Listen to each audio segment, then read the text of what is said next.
The National Council of Churches in the Philippines denounces the anti-terrorism bill as a travesty against the sacred tenet of the freedom that God bestowed on people.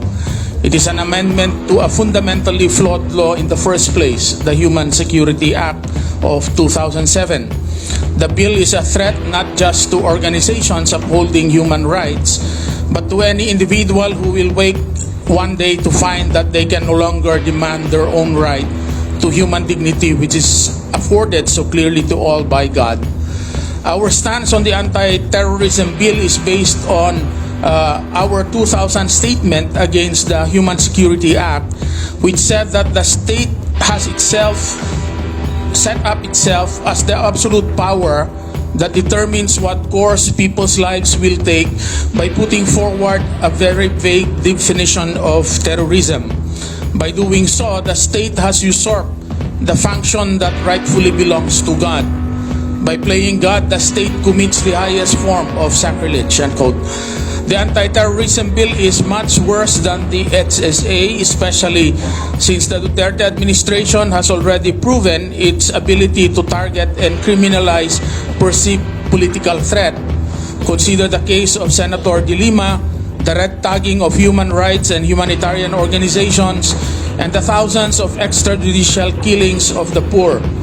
Amending the HSA to eliminate its safeguards will release an arsenal of power to the administration, lacking in its ability to silence dissent. As Bible-believing Christians who affirm that every human being is created in God's image, we believe that human rights must be protected at all costs. Thus, we call on Congress to scrap the anti-terrorism bill. This bill was passed under the guise of protection.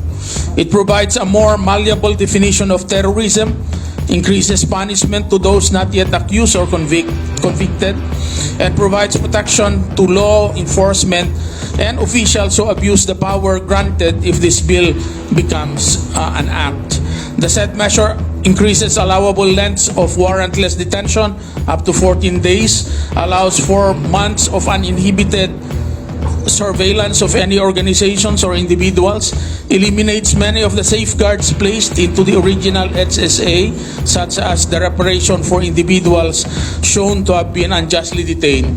These changes are a denial of the right to due process and have handed over unchecked authority to the Duterte administration, paving the way for a legally militarized state. This is a statement of the National Council. Thank you.